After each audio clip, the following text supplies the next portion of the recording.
Welcome back to the channel. I hope you're having a fantastic day wherever you are around this beautiful planet of ours. Maybe you got a sweat on, got a surf in, or you're just enjoying your morning coffee.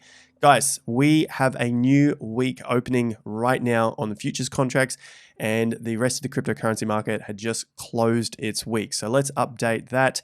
The volatility reduction, which then always leads to a mega push one way or the other. That's what we're going to look at in today's video, and also prepare for a bottom. Yes, looking for the bottom coming in. That was the video we looked at on Saturday. Basically, I was bringing everyone's attention to time is nearly up. You've been warned. That's what we talked about in that video. So today's video, I want to look at some of those bottom signals, and of course, just preparing ourselves mentally for buying around those low levels. It sounds easy, buy low, sell high, but if you've been in this game at least a few months now, you know that it's not always that simple. If it was, of course, everyone would be rich. So first up, let's take a look at BTC, and if you don't mind clicking the buttons of the subscribe and the like down below, it does push the channel and help the channel out a lot. Super free. And if you like, at the end of the video, when I remind you again, you can always unclick the buttons if you didn't find any value. So week open, that's where we're at now. This is the futures contract, which we had a quick look at on Saturday. Right now, 18,885. And the markets here on the index, which is basically Binance and the rest of the cryptocurrency markets, not much is happening because I believe, and what we've seen in the past, is that the market is now waiting to see what the futures do. So what the institutions are going to do when this goes live. And that's probably going to be in about the next 10, 11 hours or so from the time of this recording, basically when the US markets open. We just saw the lowest close in 95 weeks, so nearly 2 years now. This is the lowest close that we've seen on Bitcoin. And that's why I put out an attention, time's nearly up. These things don't last forever. And I understand that the majority of traditional media finance out there is talking about much, much lower prices. And that's why when I go to this little piece here that I want to talk about next, the market sentiment signals really are showing that this is around the bottoms. I think we'll see this in the next 6 months, maybe 12 months when we get some sort of confirmation. But I think we can look back at these times and say, if this wasn't the exact bottom, which, you know, maybe June isn't, it looks like we'll probably at least test a slightly lower price, then this would probably be around that low area, maybe between the 11,000 and 19,000, that area that we've been looking at for the DCAs. Just like those tops, now that we can go back a year and a half, the tops were basically February, March, April, and May before it dumped. And then you had slightly higher in November and December. So not including our 4-year cycle, which is saying that the cycle's nearly up for the downtrend, doesn't mean we're going to spring back to new all-time high straight away. But the same sort of patterns happen at the bottoms as they do at the top. This period, February through to May, was ecstatic, crazy. $100,000, $250,000 Bitcoin, ETH to 10K, 15K, from all of the biggest names, people who have billions of dollars. Even your Raoul Pals were talking about $20,000 ETH and this sort of thing. And obviously none of that never happened. None of it ever happened, right? And so the same sort of thing is happening now. At least, obviously, that's my opinion looking at the market sentiment. In terms of the data on the charts, we are getting much lower moves, shorter moves to the upside, shorter moves at the moment to the downside. And compared to the previous down moves, they're also getting smaller as well. So you can see this massive move here. We haven't really seen that yet. That's what people are expecting. But remember, the trend is getting on, my friends. The trend is nearly at the end. And even if we were to fall to that 11K, look, it's not that much further from where we are now. I'm going to look at that on Ethereum as well in terms of the bottom area. We have to understand that there is going to be risk to the downside, especially if you're at 19K and you fall to 11K. You know, it's just under 50%, but this is cryptocurrency. You're going to have big volatile swings to the ups and the downs.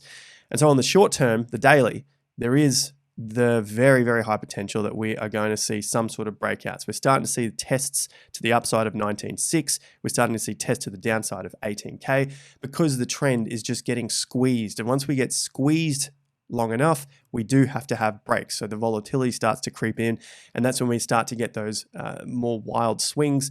and eventually it breaks to one way or the other, which we don't have any confirmation on just yet, which is why we need to understand where the previous support and resistance levels are, so that when we do see the breaks, we can look towards particular targets in case we are DCAing into Bitcoin at lower prices, or if we are trading and we're trying to take some of those profits from the long side as well. And so going back to this, many market sentiment signals tell me we are trending around the major lows. The fear, it is out there. The fear is still up there. It's obviously a lot less than it was at that major June low, which is a good sign, but we still see a lot of fear. Yet, why aren't we pushing down like we were in April and we were in May, and then we got that final little crash into June? Why isn't that still happening with all of this fear that's been building for the last 3.5 months? The fear has been very, very high during this period, but the price is not moving. Uncertainty basically goes in the same thing here. You have fear, you're going to be uncertain, then you have your doubts. That's the old FUD saying here. I'm seeing bulls turn into bears. Some of the guys who had been talking about much higher prices are getting bearish, which is normal. We're in a bear market, but then so bearish to say that these markets could stay down for a few years to come. Maybe we're down here for a very long time. Now, that's not to say that it can't happen, but it's interesting to note that this is the type of language that's being used now at the lows. No one would have ever said that we would be down at major lows for years and years and years. Of course, there's the few, but we're talking about the majority now, and that usually happens at the lows. The same like it did at the top. So reverse this for the top. At the top, there was a lot of people saying, look, maybe we can head up. Maybe we're in an S curve and we're never going down. Maybe this is this super cycle. You remember that? The super cycle where the market will never retrace more than 50% and just continue up in these stair-stepping moves up to $1 million Bitcoin. It's the same sort of crap that we hear, but this time we're hearing it at the lows with the reverse narrative. All right, so price, as I said, price is relatively the same. And the big point to note here is even though we're probably around the lows, maybe it's between, like I say, 11. I don't know if it will get to 11K. I'm just saying that's my range that I'm looking at, up to about that $13,000 to $19,000. There's still no macro confirmation that the low is in yet. So it's going to go back to your plans. Do you try and catch a falling knife in this zone, which personally I think is much safer? Obviously, I don't want to be catching falling knives on the way down so much. Well, you know, we can be buying a little, but you don't want to be going all in at these lows hoping for $500,000 Bitcoin from 40K after the market started to break down. But here, obviously a little safer. Is that part of your plan to be DCAing at these lows, or is your plan to wait for the low and pay the premium of a higher price? This goes for all assets, whether Bitcoin, ETH, your stock market, stocks that you're trading in, Tesla, whatever, right? Do you pay the premium of waiting for the breakout of the accumulation? That just means that you have witnessed a low come in, you've witnessed an accumulation period, and now you're witnessing a confirmed breakout and the market heading higher. So you pay the premium for that, meaning that you'll have to pay a higher price of Bitcoin than what it potentially is now and what the low will be. That's basically up to your own risk analysis. So this is all within preparation of basically buying the lows. Now let's look at Ethereum and how this has played out in the past. ETH in the short term is doing its absolute best to try and form consolidation above the previous resistance levels of $1,280. It did just break down on our signal day here around the Gann seasonal date and then quickly reverse back above. So it is really just getting squeezed between the previous lows, which were previous support, and the previous resistance levels. So eventually we're going to get this volatility squeeze, and then there has to be some sort of major break. I would want to see this market at least close back above this level right here around 1400. That's going to be the previous low there, and it goes back to the old all-time high as well. So it really needs to get a move on and get back above around $1,400 to $1,500 to stay safe from dropping down lower and then testing that $1,000 range. So that's what we have to look forward to after this volatility squeeze plays out. I think there will be some false signals here where we get a little breakdown, tries to test the upside again and then break down. But let's wait and see what happens there. The main thing here is we want to look at the longer term time frame and what's happened in the past for ETH. Currently, ETH is down about 80%. So we're at 82% from the high. Previously, ETH has done 94% down. And we're not saying that the same thing has to happen, but we are still quite a long way from a potential low compared to last time. If we go down 94% this time, that takes ETH all the way down to about $280. Current low is at $880.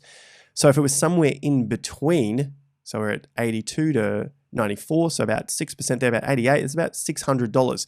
And that lines us up pretty well with the zone that ETH consolidated on, so reaccumulated before it took off into that bull market run up to $4,300 or so. So the idea here is we're trying to prepare for a low. Do we buy now and hope that that was the low at 880, or do we wait for a breakout of an accumulation area, which can take many, many months? Remember, this is on a monthly chart now, so this could take a fair bit of time, just like the previous period. That was up to 2 years, a little longer before that actually broke out. So if you've got patience, the world is your oyster. If you don't have patience, then you really need to start checking yourself, because this could take some time. We don't have any signals to say that the macro is over yet. The downtrend, the bear market, still has not been broken. On the log, it just looks even worse. We're a lot further from it. And in terms of the low and the highs, they're still down. The trend is still down. So that's been said many times before. The trend is still down, but we look like we're setting up for some sort of low to come in. This can get very spicy for new people. It could be very difficult to stomach these sorts of times, especially if you've been buying into these ETH merge pump traps. You know, that $3,500 and then previously was the $2,000. From that top, if we're to go down to about that $600 level, which we were looking at for potential low based on previous downsides, then that's a possible 70% drop from that $2,000 top. From the current price, you know, it's only about 50%, still a lot. But this is the sort of stuff that we need to prepare for in case we do see that drop come in over the next 1 to 4 weeks. And then we could even go sideways like we've done in the past, maybe for 12 months. I don't have the answers to that. All I have the answers to is how I assess risk and reward and how I position myself in case of any of these scenarios. Now, these horizontal lines here are areas of major support and resistance. We're on the monthly chart here. So going from the lows, we've got about $360, $400. Then to this next peak is about $480 to $500. Then I'm all the way up here at about 800, and then the current all-time high level about that 13 to 1400 level. So you could basically put a mark on 400, 500, 800, and then about 13 to 1400.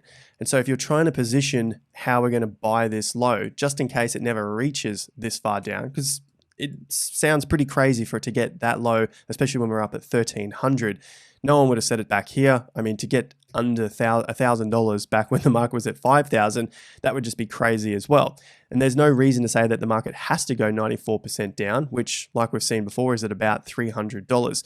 So what we would look at then is that old pyramiding scheme where maybe we just put in some of our pocket money here, money that we want to invest into the market on a weekly basis while the market is between the 8 and 1300. We put a little more in here. Maybe we stop buying cigarettes and alcohol and going out to the strippers and drugs and all that sort of stuff. That money goes in here. I'm sure if you're watching this, you're not into that sort of thing. But the next level down, this is maybe where we start to sell some organs.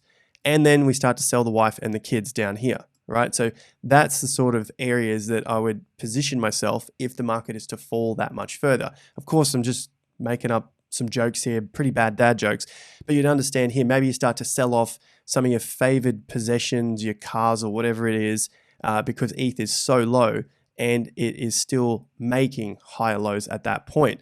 And then obviously here would just be, I'm not going to go on those holidays, and here is your pretty much normal investing, and then here you just start to chip away at it because you're not sure yet, but we're not sure that this is the low. Like, this could be the low. Maybe the market does start to move away from that point. So it's always good to have a plan, regardless of how far the market goes down. Look left to figure out where these areas could be, because the lows always have a way of forming and hitting the market while we are not ready for them. And so if we are ready for them, we can have that plan ready to go. Like I got here, could you have caught these bottoms? We had the bottom in December 2019, then the C19 crash in March of 2020. This bottom here, as it started to grind down, it was basically a grind. You just didn't know whether it was going to keep grinding down and down and down. And then all of a sudden it sort of spiked back up. And so we just had to be ready for that at that time. Then all of a sudden we had a massive spike down before the market reversed and never saw underneath $100 again. So there was two types of lows in the space of 3 months. The old slow grind and then the spike down, the volatility spike. So if we're prepared for both, then the world's our oyster. We're ready to go and we're basically planned and prepared for the next stage of the bull market. So though it might feel like now's the time to be getting scared and just wait for things, now is definitely not the time to be waiting to see what the Fed does next or what your neighbor does with their property or anything like that. If you've survived both of these ETH merge pump traps, pat yourself on the back yet again. If you are still here and you're watching these markets, make sure you got a plan in place because this will happen before you know it. We'll probably see some sort of low form and then the market grind away to higher prices. And then that's when the FOMO kicks in. So if you're prepared now, you won't be feeling that FOMO. You will be that new millionaire when that Bitcoin and cryptocurrency bull market takes off. And just to give you a little bit of hopium, if you could call it this, I don't think this is going to take off to new all-time highs for at least 2023 into 2024. So we have some time, especially if you don't feel like you've got enough money saved up to DCA into the markets. Check back in with you tomorrow. So make sure you are subscribed, like the video up if you found value from it. And of course, check out the links in the video description for our free newsletter. There will be videos popping up on the side here for our trading systems and then also macro trading as well if you're DCAing into the market. So go and check those out. They're up on the side there. See you at the next video. Until then, peace out.